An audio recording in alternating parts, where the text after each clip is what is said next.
Salut à tous, c'est Pang de la chaîne, bienvenue sur cette vidéo qui continue notre cheminement sur le travail de Virtual Reality Hypnosis de Kelly Woods et Don Gibbons.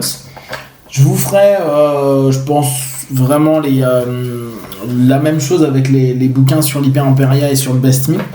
Alors, là on arrive au chapitre 2 qui est un premier pas en fait sur le concept qu'ils proposent tous les deux. Donc, il reprend beaucoup le principe de Hawkins, donc professeur Hawkins, sur les univers, les modèles d'univers alternés et parallèles. Il donne dans un premier temps quelque chose dont je vous ai un tout petit peu, je vous ai prononcé les mots hier, qui était si en prenant des hypothèses d'univers parallèles, va y avoir la notion de vivre dans un univers parallèle qui a existé avant notre vie présente, ce qui serait dès lors une réincarnation. Vivre dans un univers parallèle qui existe après notre vie présente, dans ce cas-là on est en pré-incarnation. Une vie parallèle qui existe au même moment que notre vie actuelle, une co-incarnation. Une vie parallèle qui utilise différentes vies en même temps, multicarnation. Univers parallèle qui possède certains gènes qui font partie de nous et d'autres parties d'une autre personne, ce qu'ils appellent des intercarnations. Et un univers alternatif où les expériences ne seraient pas celles de la Terre. Et ce qu'ils appellent exocarnation. Ça nous fait 6 types de logique. Et donc, avec ces 6 types de logique, ça donne un support sur les multiverses. Donc, réincarnation, préincarnation, co-incarnation, multicarnation, intercarnation, exocarnation. Donc, il part à partir de là.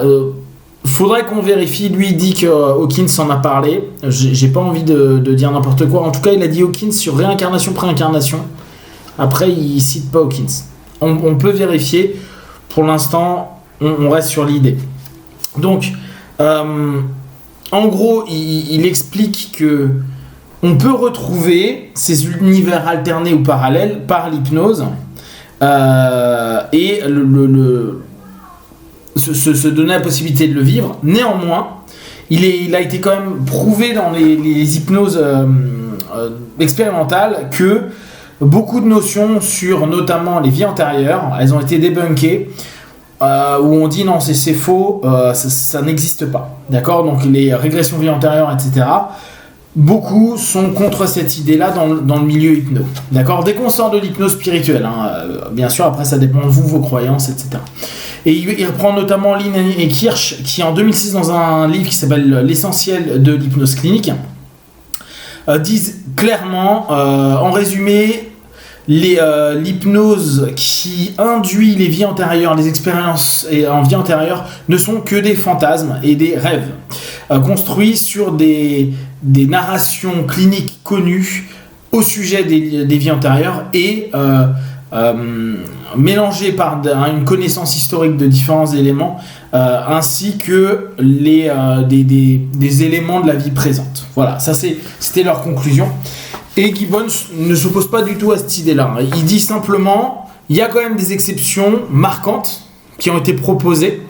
Et aujourd'hui, on ne peut pas le définir scientifiquement. Donc lui, il reste toujours, il est psychiatre, donc il reste très scientifique. Il dit, on ne peut pas le prouver. On peut pas dire que ceux qui sont vraiment des exceptions aujourd'hui, vu que ça reste des exceptions et donc on ne peut pas le refaire faire, on ne peut pas le recréer.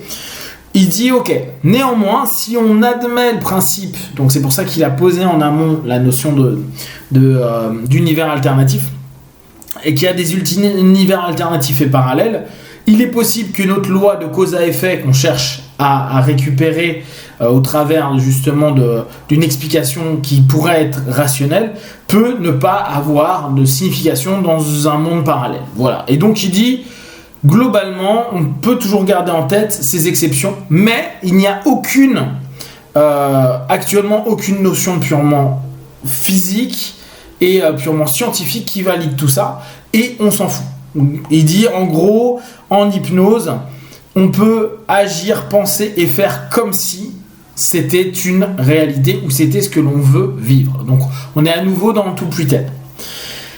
Bon, après il prend un exemple sur un conte de Charles Dickens où le héros il voit le passé, le présent, le futur, et que quand il demande à l'élément du futur s'il peut changer sa vie parce qu'il voit sa mort, il retourne dans sa vie réelle, et en gros on lui dit tu peux changer à partir de cet élément là. Pour lui, donc, la réalité virtuelle hypnotique, c'est la possibilité de se proposer à soi-même des suggestions au travers d'un nombre illimité de réalités passées, parallèles, futures, alternatives. Et que ça, pour lui, ça peut ramener un grand nombre un certain contrôle sur toute la perception dite karmique à un moment donné. Bon, là, hop, il parle après Hyper-Emperia et la réalité virtuelle hypnotique. Donc, il rappelle que l'hyper-emperia, c'est une hyper-expérience, que la plupart des gens sont familiers avec cette idée-là en pensant simplement que c'est une induction qui augmente le côté présence et être alerte, être ouvert aux choses. Donc, transe de conscience en fait, en contraste avec l'hypnose, l'induction hypnotique basique qui est celle d'être un peu somnolent, si on pourrait le dire comme ça. Par contre, Don a vraiment insisté sur le fait que le plus important reste le rôle de la suggestion dans l'expérience et comment on peut l'exploiter au travers justement de plus de conscience.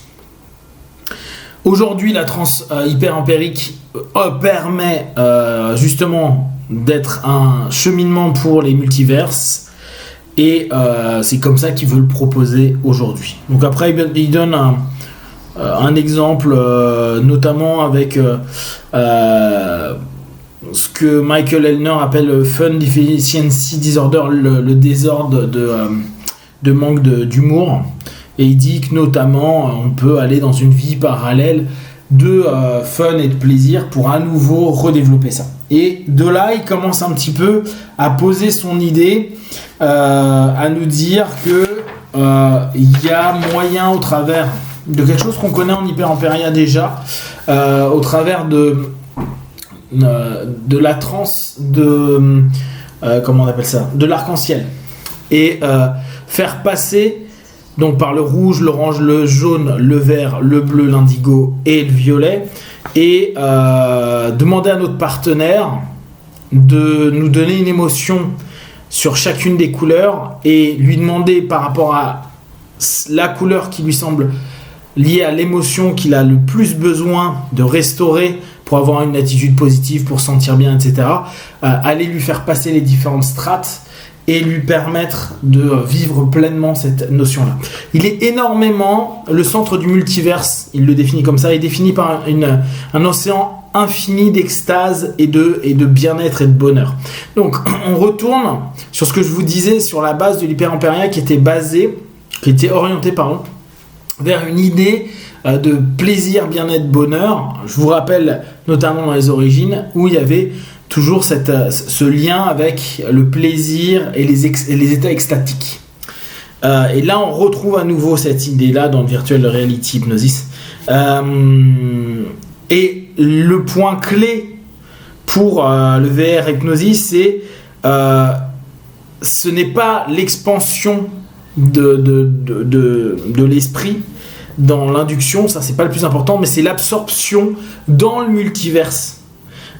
Qui est certainement la suggestion induite la plus forte qu'on peut faire. Donc, pour lui, vraiment, le cœur, c'est de faire s'absorber la conscience dans le multiverse. D'accord ? Ce qui emmènera automatiquement du bien-être, de la joie, etc., etc. D'ailleurs, c'est ce qu'il précise au fur et à mesure.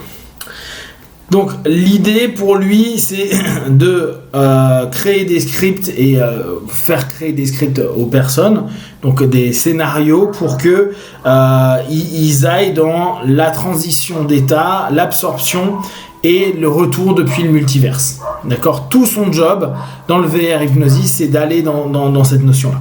Donc on m'avait posé d'ailleurs hier, on m'avait dit ça serait bien que tu fasses des parallèles avec les expériences que tu as fait.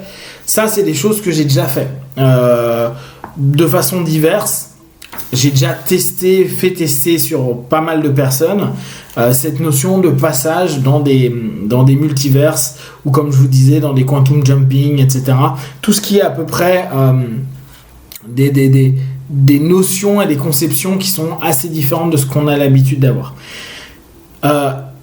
Effectivement, on reste toujours sur le même principe, c'est-à-dire que notre suggestion et l'expérience vécue qu'on va nourrir au travers de la suggestion est quelque chose de clé pendant le travail par rapport à la problématique du partenaire, et toujours pour retrouver un état qu'on pourrait appeler en PNL ou en hypnose plus basiquement ressource, mais ressource qui est vraiment très intense et très, très, très plaisante.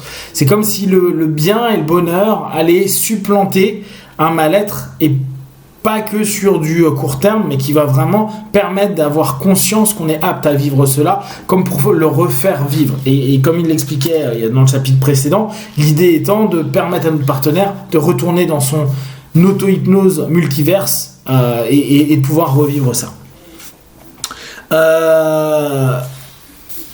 Bon, après, il est sur le fait que tout le monde peut vraiment vivre cet état, et que souvent le praticien appuie sur la conviction pendant les suggestions et pendant le voyage multiverse et pendant la conversation finale sur la chance qu'a le partenaire d'avoir cette qualité d'imagination, et que c'est vraiment quelque chose qui est hyper important et hyper bien et hyper précieux à garder et à rester très très en lien avec ça, et ils le mettent à longueur de temps. N'hésite pas à multiplier ton imagination, ton inventivité, etc.